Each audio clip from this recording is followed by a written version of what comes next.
Hi, welcome back to another session on language acquisition. In this session, we are going to talk about bilingualism and second language acquisition. What is bilingualism? Bilingualism means knowing more than one language. Now, the question is whether you learn it at the same time as another language or you would learn it later than that. Also, in what case you would be regarded as a bilingual? If you know a dialect and if you know the official language of your community, are you regarded a bilingual? Well, bilingualism nowadays is a rule rather than an exception. Even in monolingual countries, those countries that would see themselves as monolinguals, we can see that lots of languages are spoken. For example, in the United States, you might have the idea that there's only one language is spoken there, and that's English.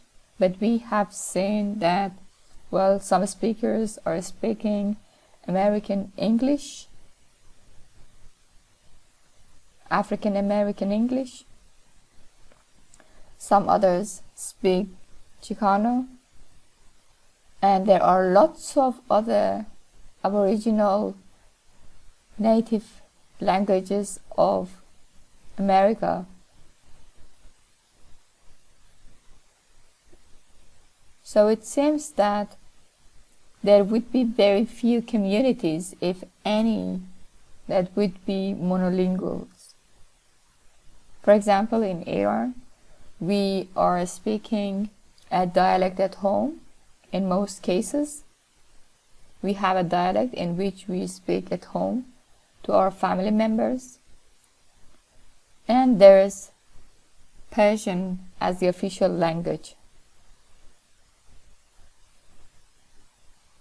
However, the dialect that we are speaking is one of the dialects that is similar to the official language, but that dialect could have been the official language, as we have already talked about, if it had enough prestige and if it had political power behind it. So, even if we are speaking one dialect and the official language Persian, we are regarded bilinguals. And you know that we have many speakers in Iran who speak Arabic, Turkish, Kurdish, Baluchi as their first language. So Iran is also one of those multilingual communities.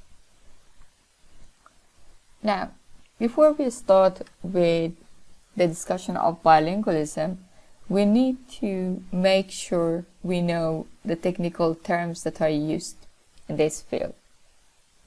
One of those technical terms is second language acquisition or L2 acquisition, and that has been contrasted with bilingual language acquisition.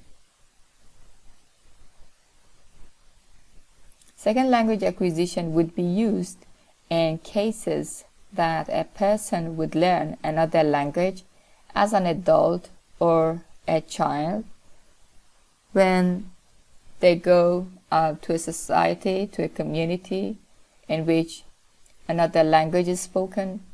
So at home they would learn one language, and then in the wider society they would learn their second language. And bilingual language acquisition has been used in cases when the person would learn both languages at home.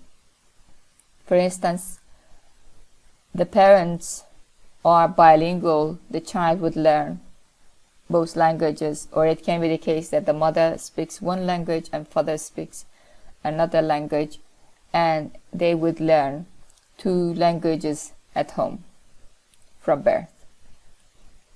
Second language acquisition has also been used to mean differently.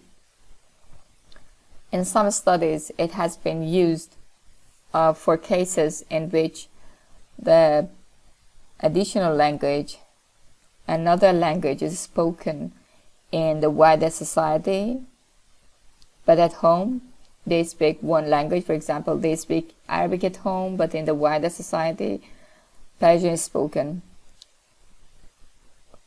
They would learn Arabic at home, and they would go to the wider society and they would learn another language. In this case, we have second language acquisition, and the language is spoken in the environment in which the child is brought up. But then there's another case, like learning English. We learn English, however, English is not spoken in our environment. Well, just forget about the digital space in which right now in the social networks we are using English, and we read many kinds of information in English. Well, put that aside and just think of the immediate environment that we have. Is English spoken in our immediate environment? No. So the term foreign language learning has been applied to this case by some researchers. Some other researchers, they have said that's also a case of second language acquisition. And they would use it as a cover term for both learning a language, which is spoken in the child's immediate environment, or it can be the case that it would be applied to an adult learning a language in an environment in which the other language is not spoken, and they learn it formally. In both cases, and second language acquisition and foreign language learning, it can be a child, it can be an adult. Because what's important in that case is the situation in which the language is spoken. So English is not spoken in our immediate environment, and therefore it is foreign language learning for us, no matter if we learn it as a child or as an adult. And if we are Turkish speakers, we learn Persian in our immediate environment, in the wider society, then Persian would be second language acquisition. So, some researchers have used second language acquisition to refer to both cases, to both foreign language learning and second language acquisition. And the bilingual language acquisition will be applied to cases that we as Turkish speakers, for example, we learn both Turkish and Persian at home. And this is the case in many families right now.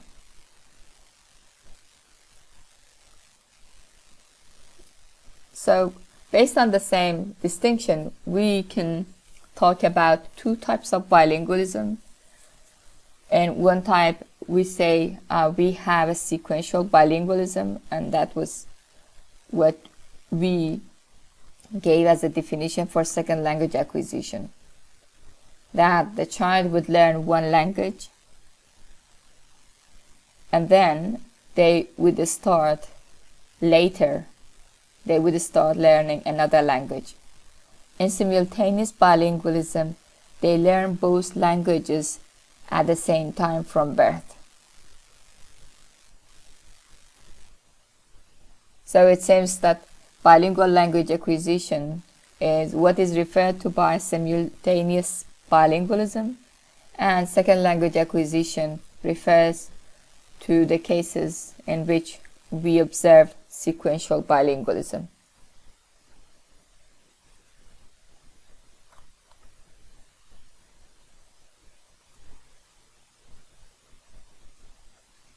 So one phenomenon that would show up in the cases of bilingualism is code mixing.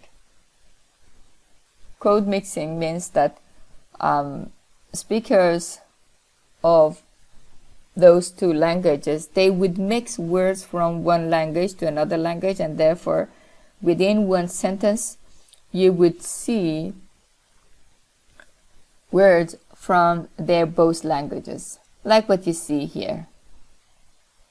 So this is a case of code mixing from French. His nose is perdu. So perdu is French, and it is used in an English sentence. Or a house pink, for a pink house. So a house pink, you know that it is the word order that is used in French, and the structure is French, but the words that are put there are English. Or that's to me. Well, this is a translation of a structure in French, and that means that's mine. Some researchers have said that this is a case of mixing those languages. A bilingual would confuse their language, and then they would start saying sentences in which both languages are mixed. But some other scholars have said these are not just because the learners, the language users, have been confused, but that there is a rule there, that if they are mixing or what it seems to be mixing the two languages, it is rule governed, so that if they are changing from one language to another language, shifting from one language to another language, they would do it in the presence of other bilinguals. They would never switch from one language to another language if there are monolinguals around. Only in the presence of bilinguals they would do code switching. And if they are code switching, it is rule governed, so that, for example, it cannot be the case that they would say he's in French but knows in English, because that's a constituent, because that's an NP. Within NP, if they are using the words, it would be all in English, but then perdu is the AP, adjective phrase, and it's in French. So, therefore, for the productions that bilinguals have, and in which it seems that they are using their both languages, some scholars, some researchers have described it as code mixing. Some others have described it as code switching and as something intentional rather than unintentional, and just because they are mistaken in their use of language.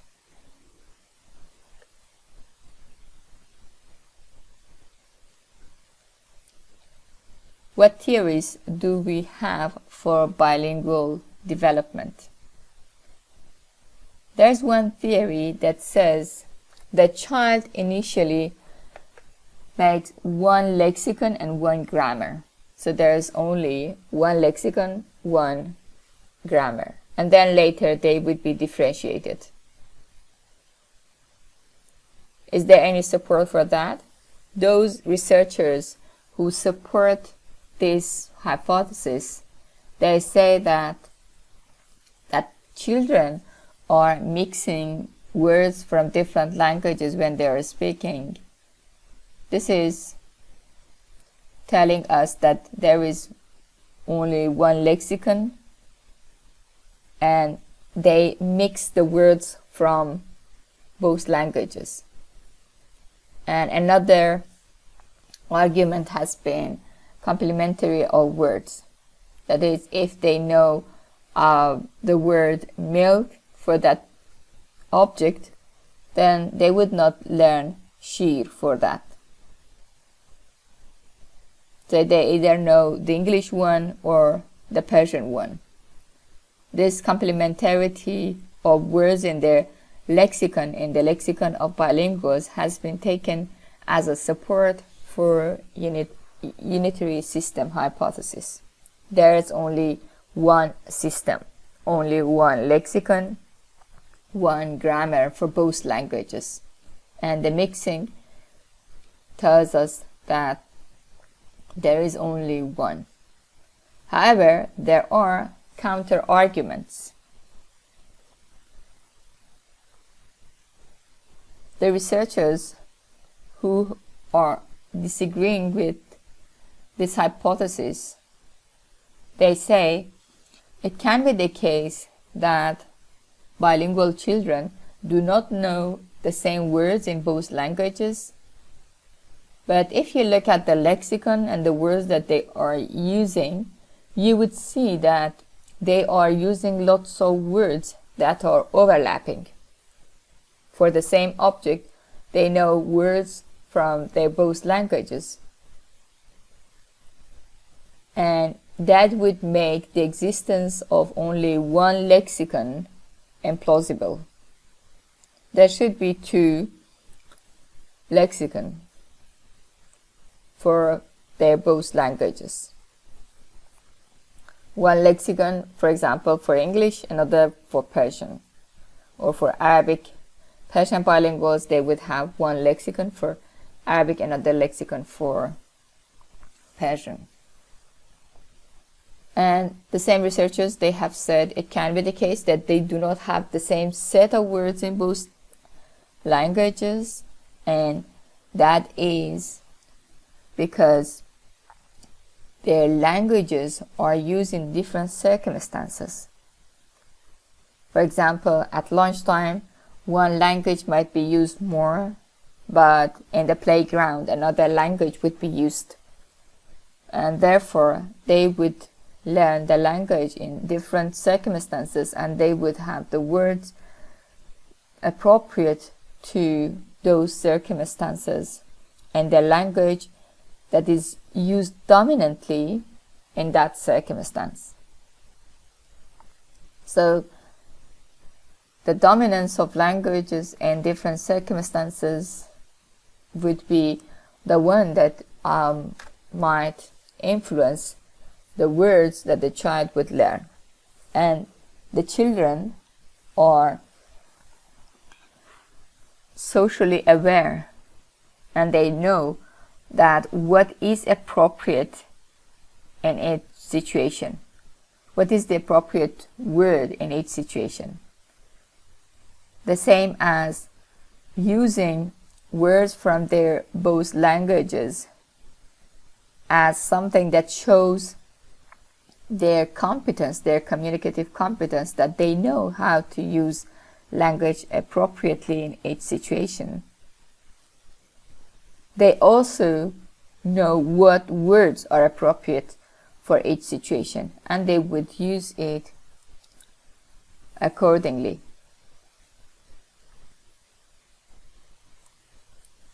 Another theory is separate systems hypothesis.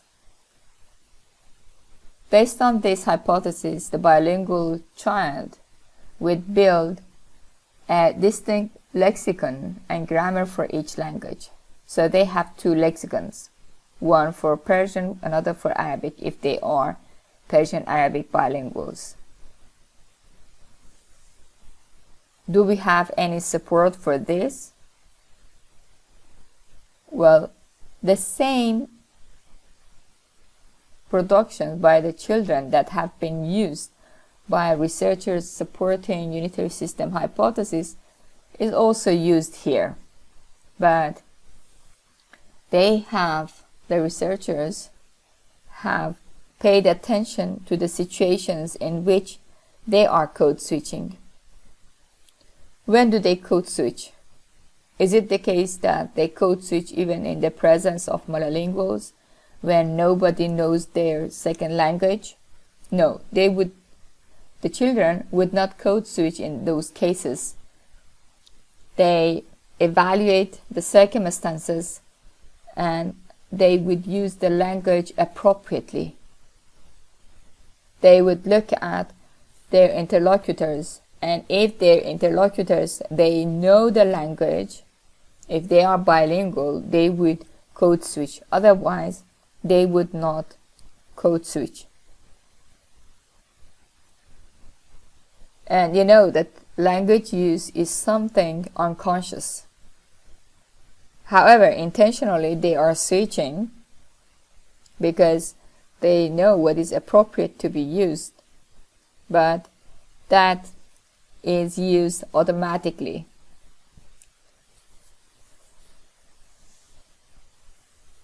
And when they are looking at the productions that they have seen that the children would use word orders that are appropriate to each language and also the correct agreement morphemes.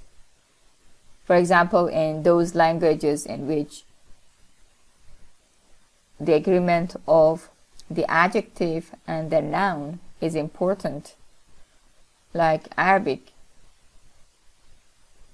they would use it there, but when they were speaking Persian and Persian-Arabic bilinguals, when they are speaking Persian, then they would not use the agreement morphemes because they know that, well, these two languages are different in their morphology. In one, you would use agreement for the adjective and verb, but in another one you would not use it. That's the same for English and French. And also when it comes to their production, their pronunciations, the studies have shown that children would set up two distinct set of phonemes. They have different phonemic inventories for their languages, and they would use the phonological rules that are appropriate for the language they are speaking. If, for example, they are speaking Spanish, that changes bit, which is a stop to a fricative between two vowels, or get to a fricative, which is a stop between two vowels into a fricative. They would not use the same rule when they're speaking English. So the idea is that they know both languages as two separate languages, and for those two languages they have a separate lexicon and separate grammar. Both languages have different morphologies and different phonological rules and phonemic inventories. And the bilinguals are aware of them and they would perform accordingly. So, in bilingual development, one thing that is important is the input that the child receives. Some families, in order to accelerate or to enhance the possibility of their children's success in learning both languages, they have decided that they would divide the labor between themselves, and so one person would be speaking one language.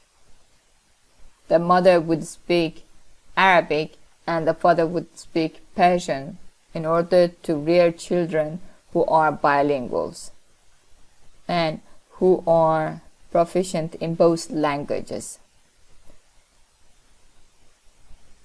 However, children would learn language to different degrees, and they are aware of some sociolinguistic factors around their languages, and it can be the case that in spite of all the efforts that the parents would make in order for a child to learn the language, they might be successful at the beginning if the child is not exposed to the wider society, but when they go to the wider society, little by little they develop their communicative competence and they would decide which language to use. And therefore the idea of having balanced bilinguals who know both of their languages to the same extent is an idealization. That is, we do not have such people that they are equally proficient in both languages they are speaking. In most cases, one of the languages is more dominant because it has more prestige, or it's being used more at home or more in the wider society.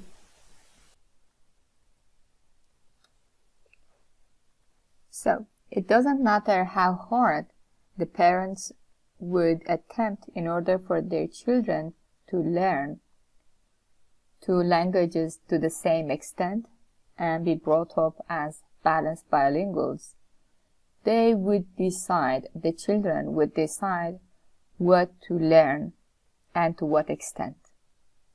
That is, the input that they get from the family might be influential at the beginning stages of language learning, because that's the only environment in which they are exposed to language. But when they go to the wider society as social beings, they would decide what language to learn and to what extent. And that is unconscious. As they gradually develop their communicative competence, they know what is appropriate, what language is appropriate to be used. And therefore, if in a society one language is dominant, the child would learn the dominant language to a more extent, and they would be more proficient in the dominant language. Input that they get from the family is important at the earliest stages, but as a social being, the child will decide how to learn the language. And the input from the wider society would be also very influential on the extent to which the child would learn each of their languages. The bilingual child would learn each of their languages. The next question that we can ask about bilingual development is, what are the effects of bilingualism on cognition? Earlier studies that have been done before 1960s, they have shown that bilingual children are disadvantaged compared to monolingual children, and they did poorly on IQ and other cognitive and educational tests.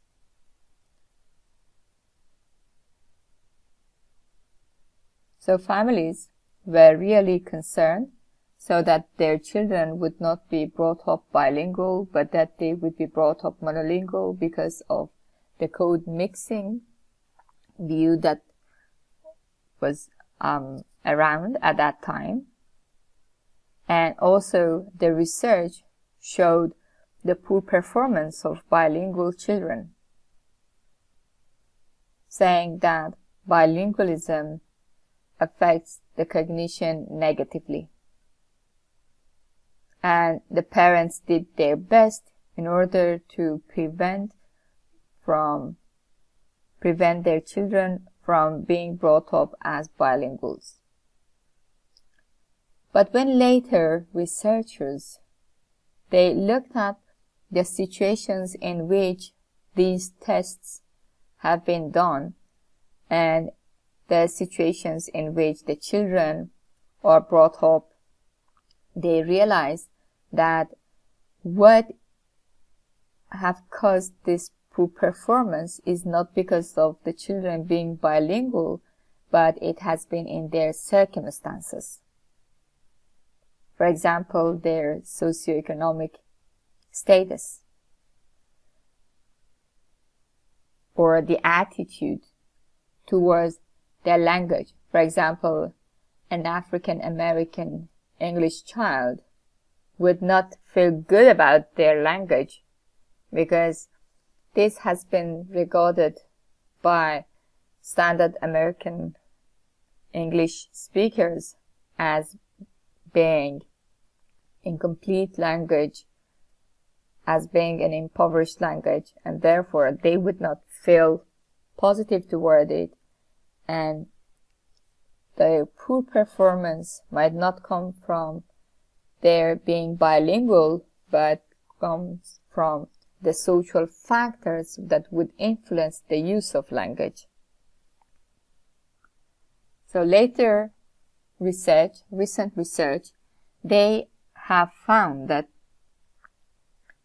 bilinguals outperform monolinguals, especially in problem solving.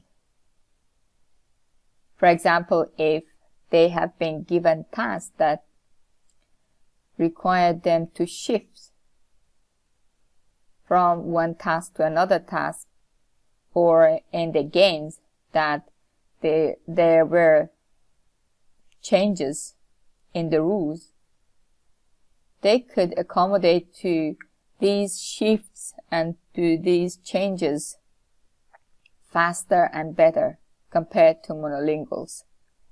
And the reason is because they are familiar with this switching from one task to another task, from one code to another code, in their code switching, because they are on a regular basis, they are using this switching from one code to another code based on the situation, the context in which they are speaking.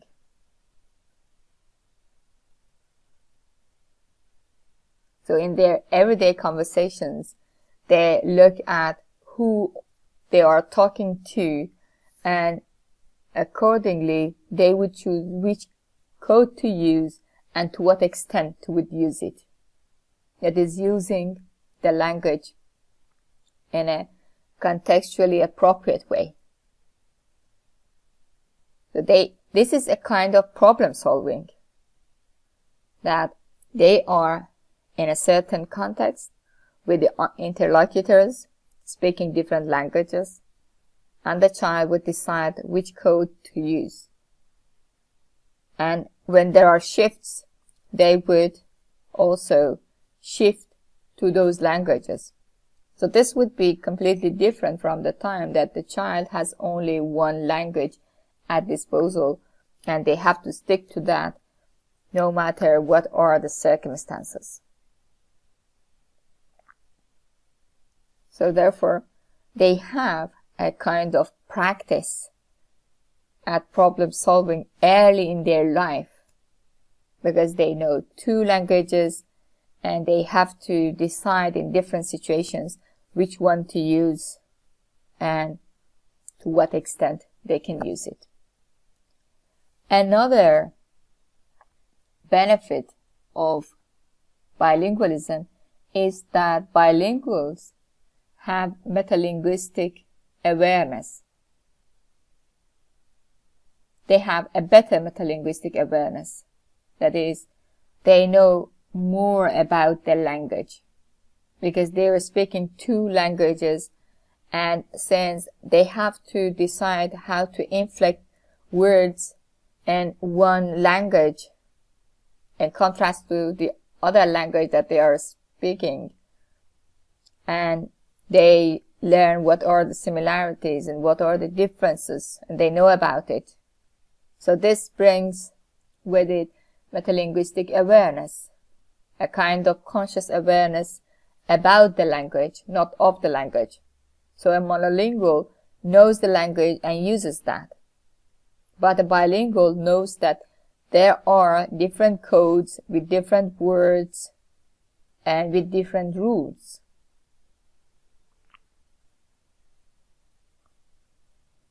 So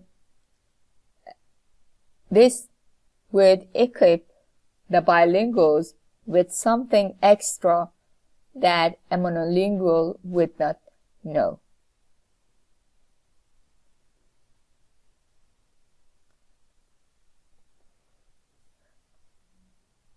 So in explaining what might have caused the monolinguals to perform better than bilinguals, researchers have arrived at some certain reasons. One is the social and economic position of the child's group or community. So if they are well off, well, other circumstances are working to their advantage, and therefore they perform better. So socioeconomic factors are influential in language performance. The educational situation is another one. Whether that language is used in education or not.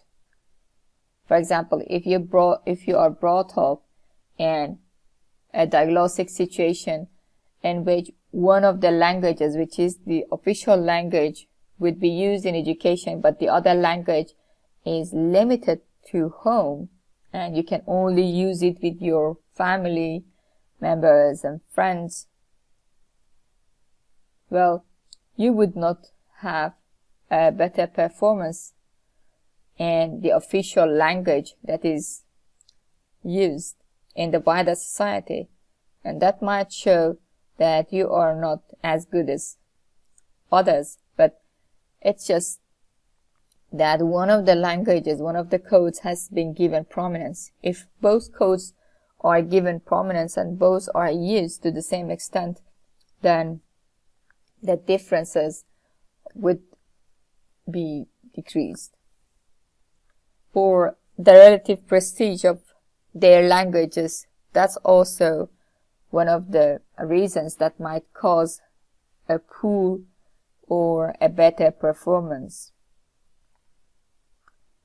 If they think that their language is not worthy, therefore they would not do well in that language, and they would do their best on the one which is prestigious.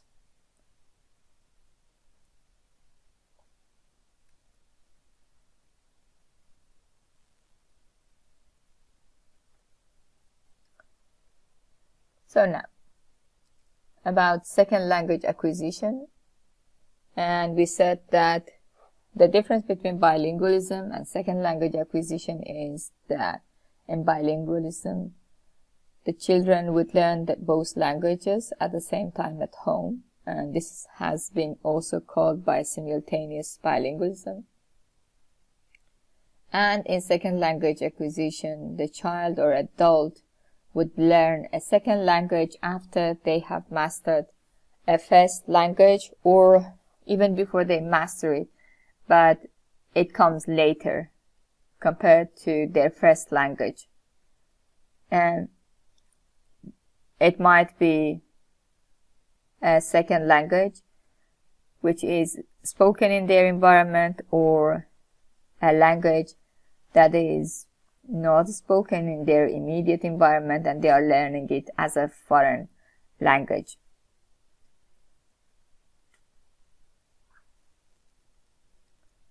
It can be that you are in a society and one language is regarded as a foreign language, but then you travel to another community and you settle there, and then that language would be in your immediate environment and you have to learn it for work and for study.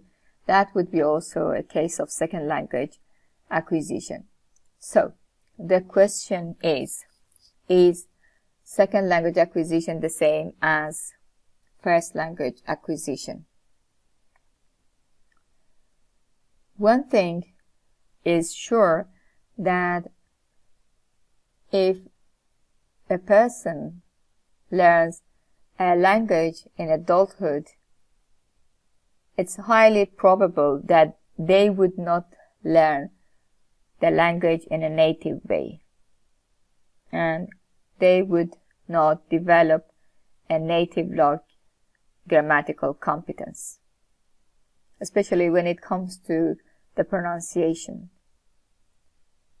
The pronunciation is one of the very basic elements to which one should be exposed early in life. A window of 2, 3 to 4 years has been given for learning the pronunciation in a native-like way. That if the child is exposed to one language before age 3 or 4, they would be able to develop a native-like pronunciation. However, there are exceptions to that, and that's those people who do their best to learn the pronunciation. So in these people, the attitude is so positive towards learning the second language and its pronunciation that the person is motivated to learn it to the best. And sometimes you can see people who have developed a native-like way of pronunciation. So as we look at the kind of productions that L2 learners have, we might realize that some of the errors would fossilize, so that no matter how much that person would be given instruction and correction, they would not change it. They would not correct themselves. This is a case of fossilization. And it happens mostly in pronunciation. So in pronunciation, it can be the case that the second language learner would learn the sound in a certain way for the first time and they have produced it, and then later, it doesn't matter how much teaching they are given, they would not correct it. For example, the distinction. So Persian speakers would not be able to pronounce these two sounds because they do not exist in their language, and because in the earlier stages of language learning, the teachers have thought that it's not an important issue to learn the difference between the and to use these two sounds.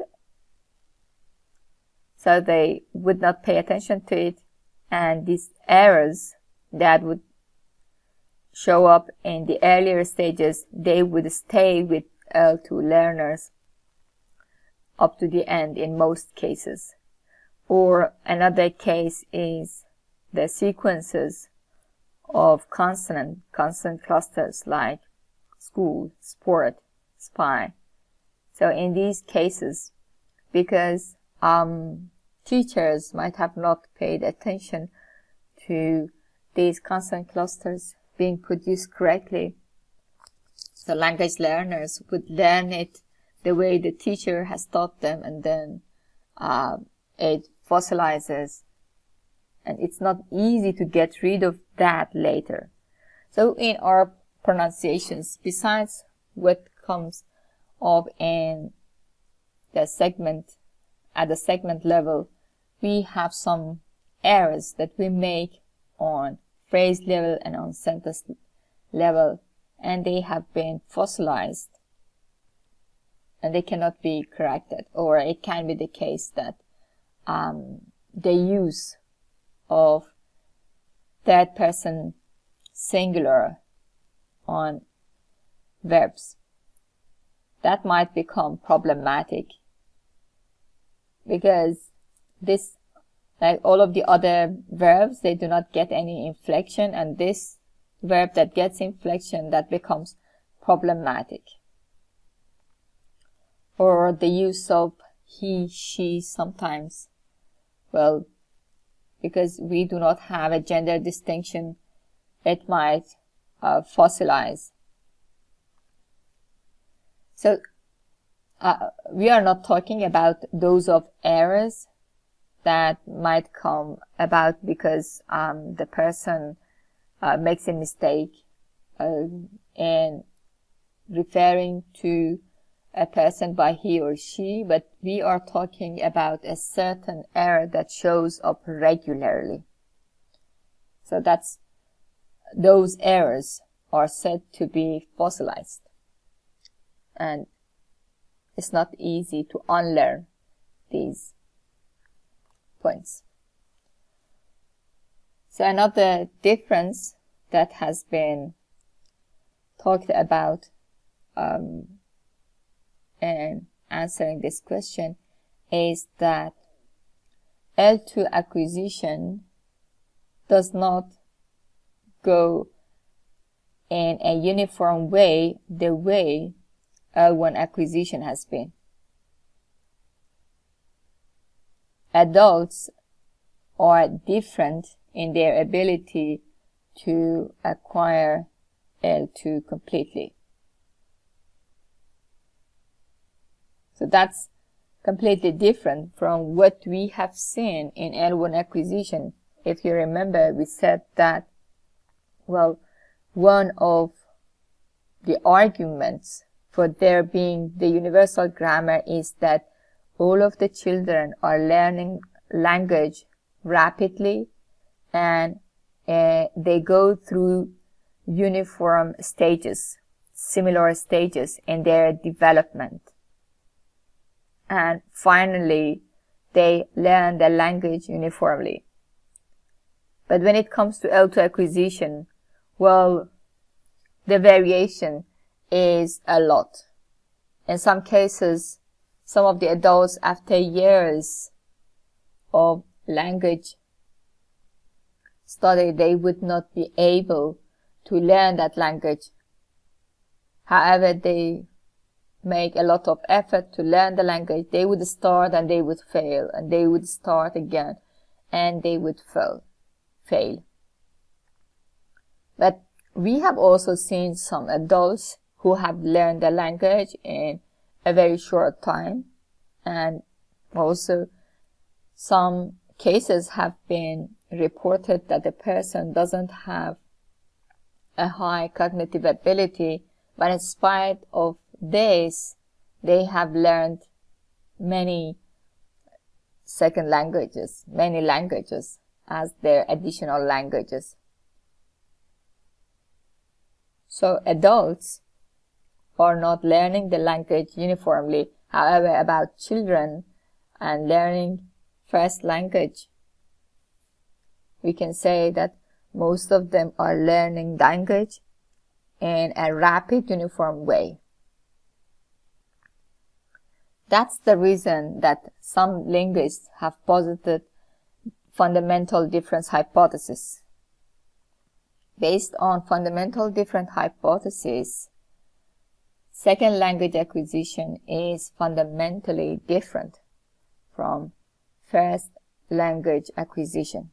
They have said, yeah, like L1 speakers. L2 speakers are doing their best to uncover the grammar of the target language. But the thing is that they do not have access to the same linguistic principles that L1 speakers have. There is a window for having access to the linguistic principles of UG. And after that age, the access to that would be limited. And therefore, they have to use principles that they would use for learning other tasks, for doing other cognitive abilities. For example, in playing chess or learning math. That is, they do not have any access, or they do not have that much access to the linguistic principles of UG after a certain age, and that makes a fundamentally different path for language learning.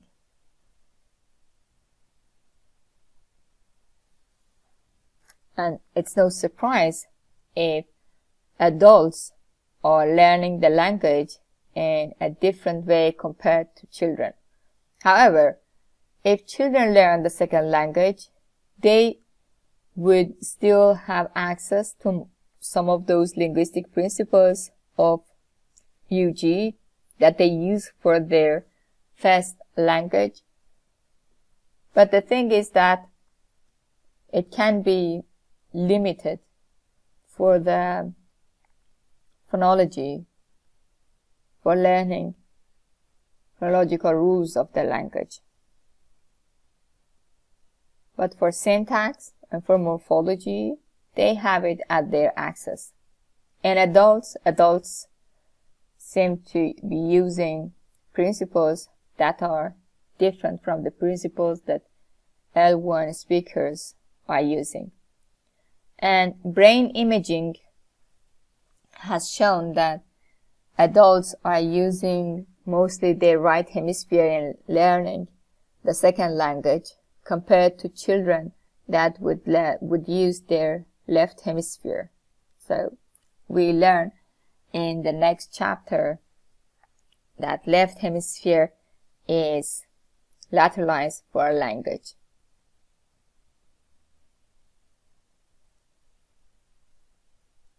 Well, similar to the attempt that they make in order to uncover the grammar of the target language, they would go through stages to acquire their second language, and it seems that they are similar. That is, in spite of all the differences that one might see, it seems that they are building, second language learners are building interlanguage grammars.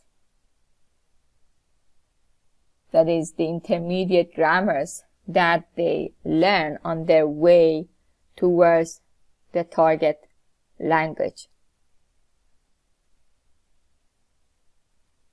The idea behind it is that, well, at each stage, whatever the language speaker is producing is rule governed, and it follows the principles that are accepted, that exist in word languages, and that there are stages in language development, and they are similar. Let's have a look at the interlanguage grammar that German speakers would develop on their way to learn German.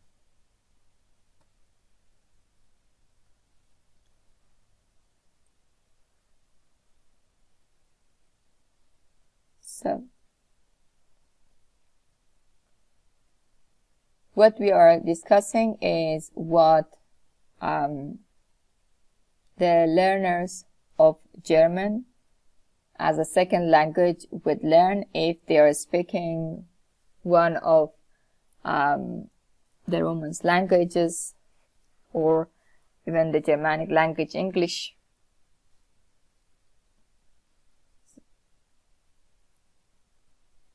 What is the word order in German? You can see it in the first example that Hans hat ein Buch gekauft. Hans is the subject. Then we have the auxiliary, which corresponds to has, because this verb is present perfect. And then we have ein Buch, which is the object, and then we have the past participle gekauft. Hans hat ein Buch gekauft. So what is the word order? First subject, auxiliary, object, and a verb. This is one sentence structure. Another sentence structure is Hans kauft ein Buch. Hans is the subject, kauft is the verb, and ein Buch is the object. So we have, based on what you have seen here, we have two different structures in German.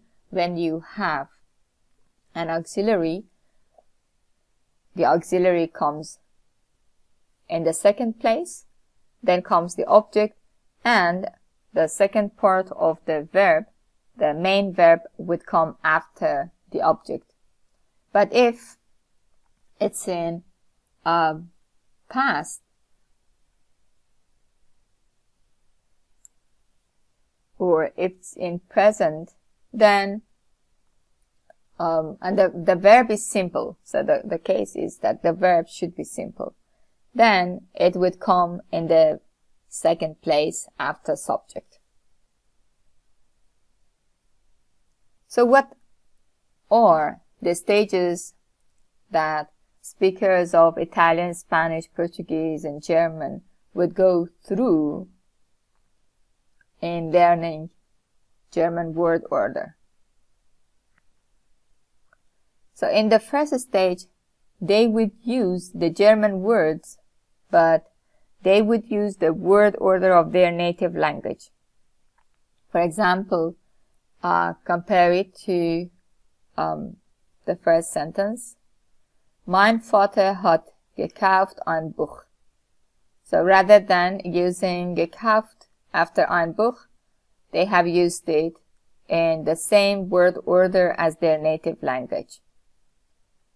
At the second stage, they learn to bring the object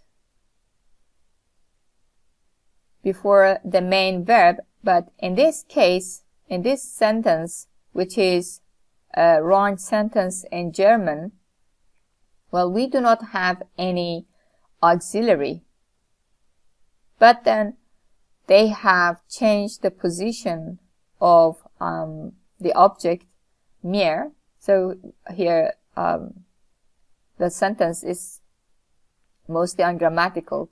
So rather than mir, meine has been used, and where is it used? It is used before verb. So based on this, the researchers have said at the second stage, they learn VP word order object verb, which does not exist in their native language. So they would learn this and they would use it in second stage. And in the last stage, finally, they acquired the rule that places the verb in the second position and that shifts the verb to a position after the object, like what we can see here. Jetzt kann sie mir eine Frage machen. So here, kann for can, which is an auxiliary, comes in the second place. And where is the second part of the verb? Machen comes after the object. So we have the adverb jetzt, and it doesn't matter in German whether the first word is subject or any other verb.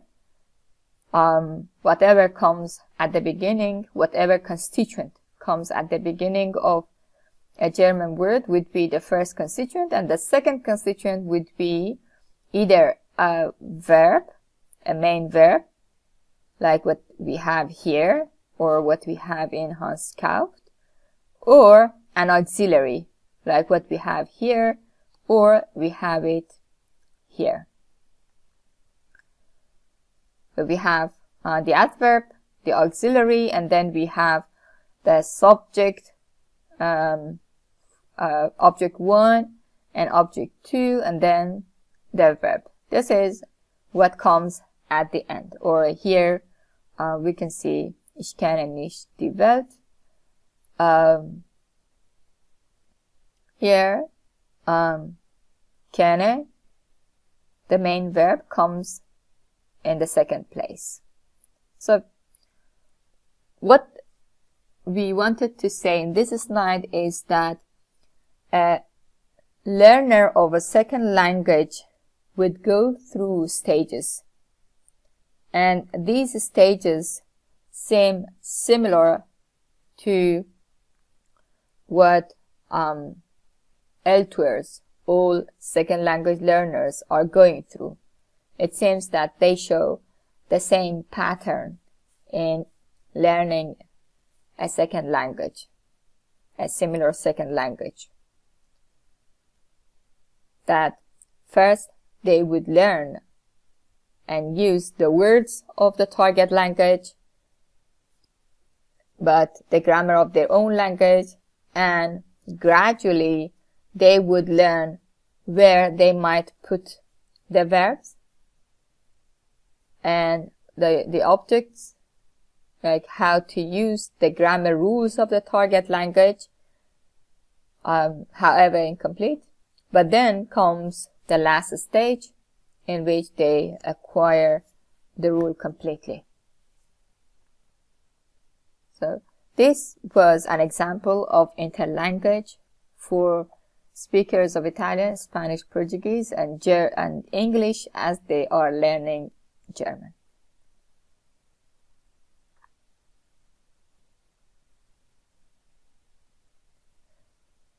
You might have already noticed that native language has some effects on L1 acquisition based on the example that we went through. The kind of errors that we as second language learners, we make are because of our first language. That is, we transfer grammatical rules from L1, from our first language, to our second language. This has been called as language transfer. So, language transfer is one of the reasons for the grammatical errors that we make, and it's because at the beginning stages, at the earlier stages of learning a language, second language learners are relying on their first language. And we can see this kind of transfer mostly in phonetics and phonology.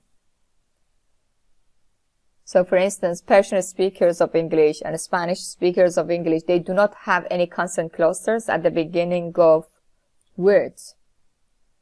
So what they do would be to insert some vowel before those consonant clusters or in between those consonants that make a consonant cluster in order to produce it.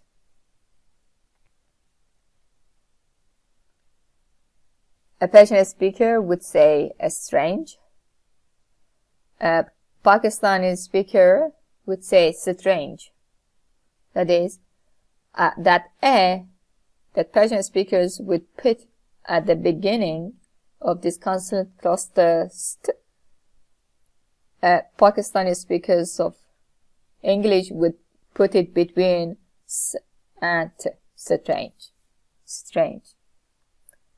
So that was about the influence of native language, that it shows up in the form of transfer from L1 to L2, and we said this is because they would use their first language as some source at the beginning, as a support in their language learning, in learning the second language.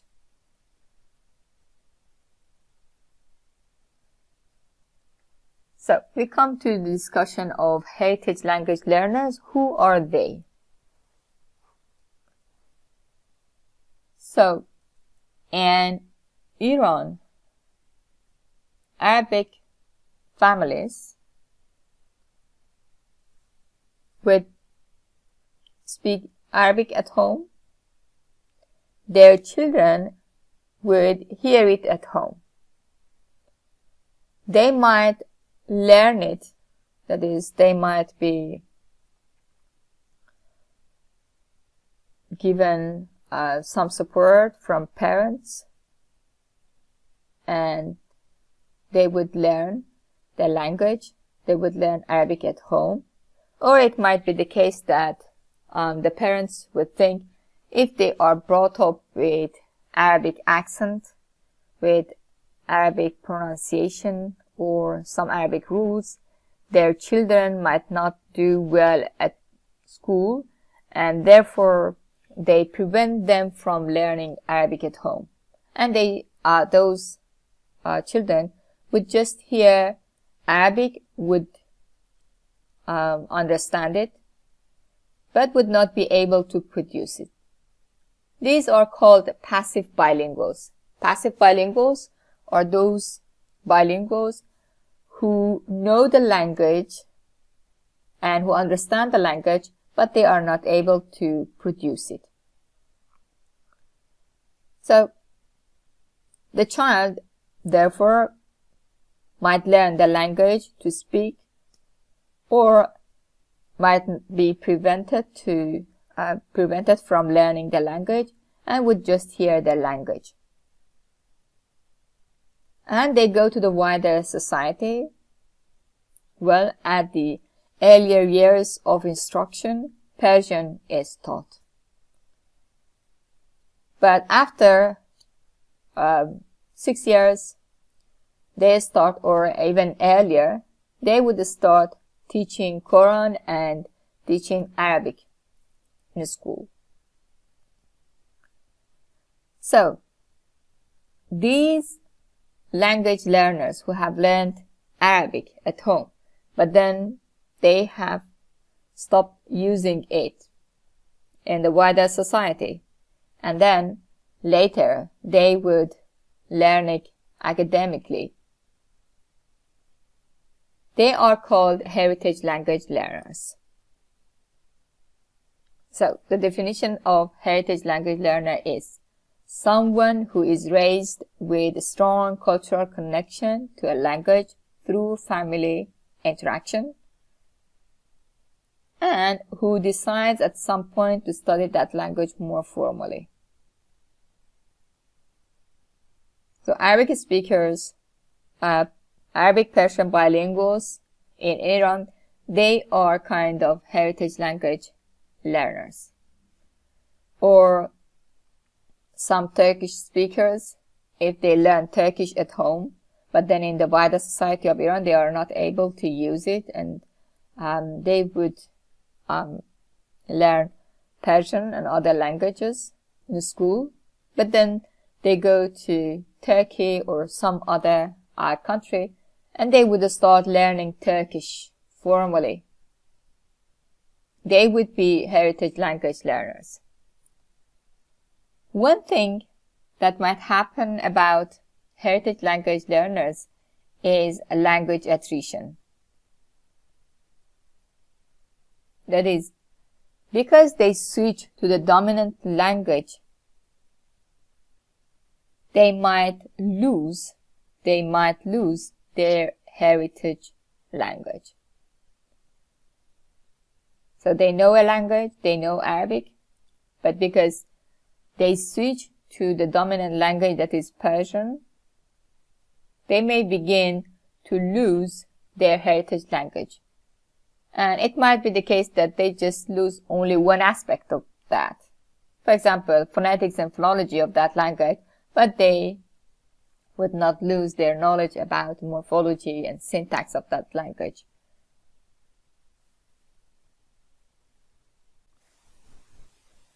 One of the most important questions for learners of second language and for parents to plan for their children's language acquisition is whether there is a period in which learning a second language is better, or what is the best age at which they should start learning a second language. Especially parents are very concerned their children would learn those languages at an age that they would benefit from that much, and at the same time learning the second language would not hurt their first language acquisition. So it's a very important question. And also the countries might decide what should be the age at which they should start teaching a second language, so that all of this effort and money that is going into language acquisition would not be wasted.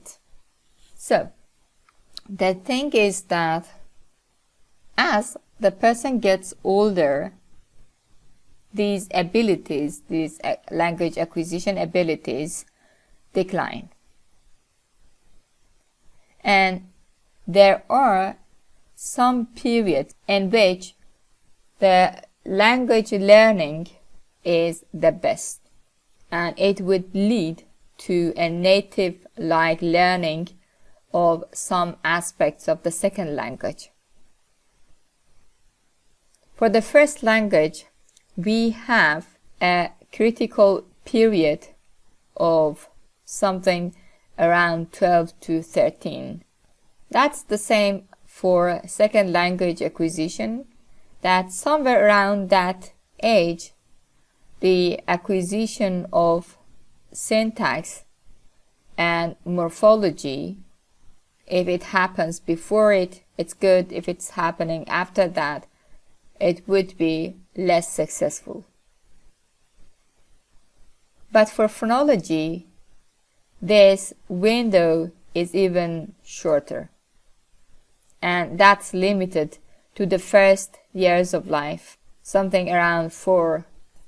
So if a child would learn the phonology of a language before 3, 4, and before 2, they get more benefits from language learning.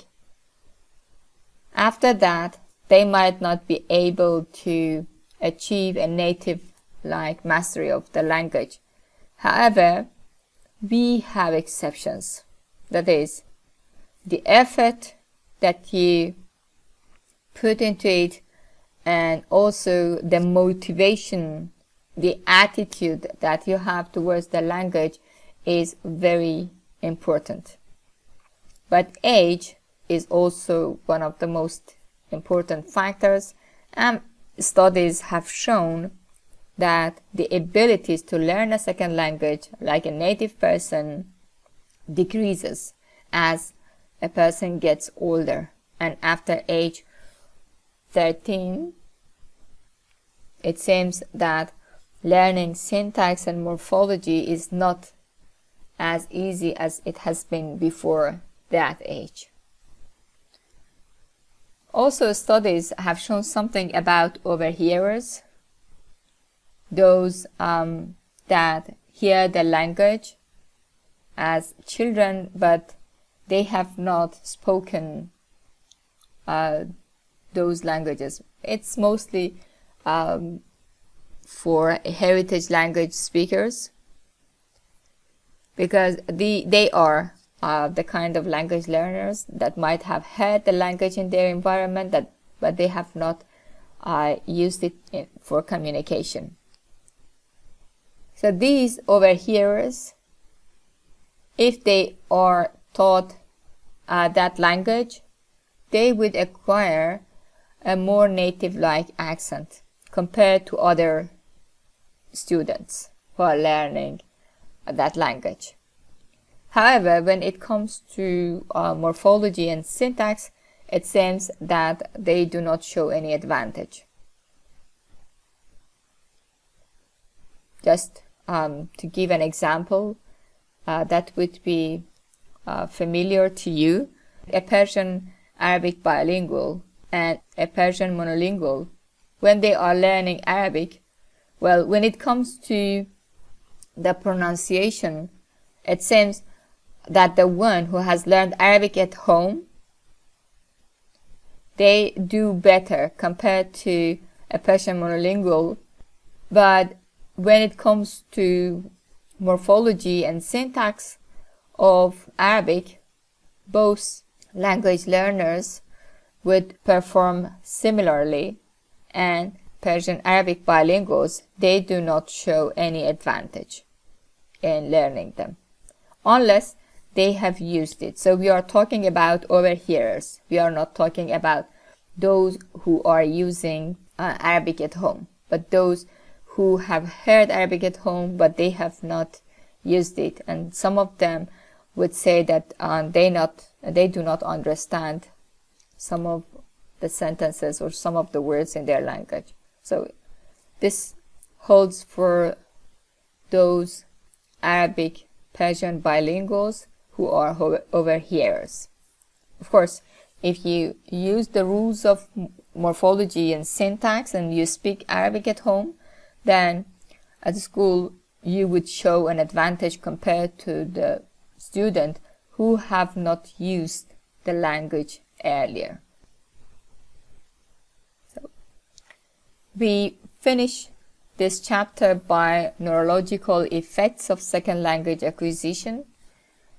When researchers have looked at the brain images of second language learners, they have realized that second language learners have an increased left hemisphere cortical density. We have already said that left hemisphere is the language hemisphere,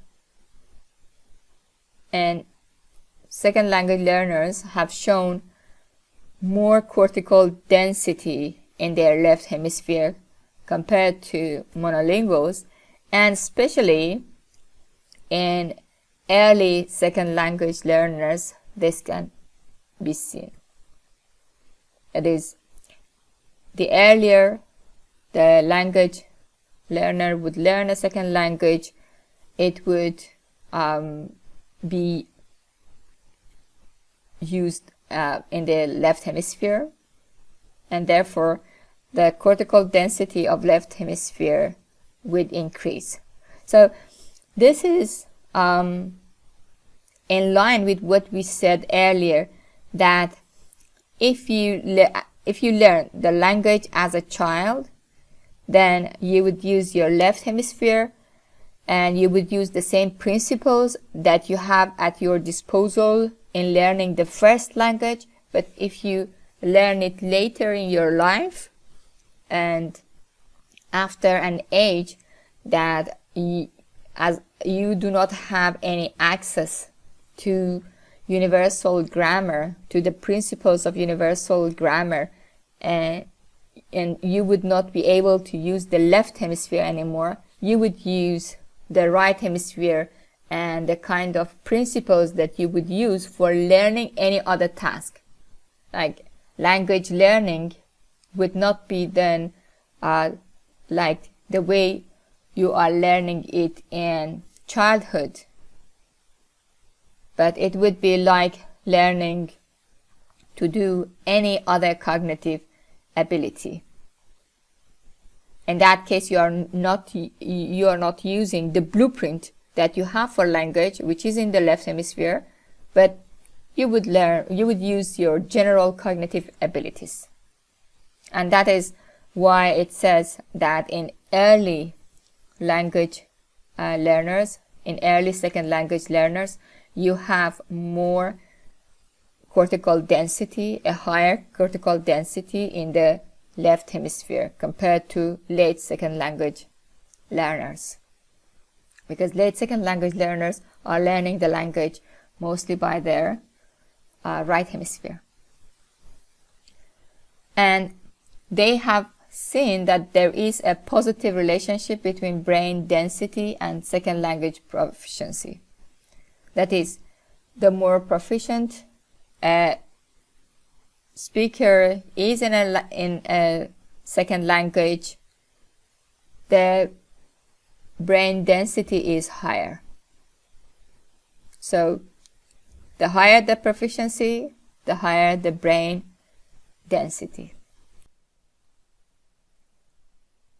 Also, it has been observed that lifelong bilingualism has a protective effect against Alzheimer's disease.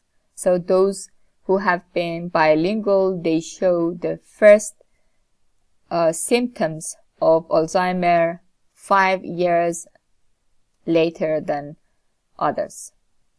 So it seems that it has a high effect on the neurology of language learners, and it improves brain density. So that was all that is included in this chapter about second language acquisition and bilingualism. But of course, there are a lot of material that you can read for yourself online, and this is one of the interesting topics, especially for you, because you might be either working as language teachers, or you might be thinking of developing some softwares that would promote and improve language learning. In any case, it's good to have an idea of what can help second language learners to achieve a second language more successfully. I hope that you have enjoyed this chapter.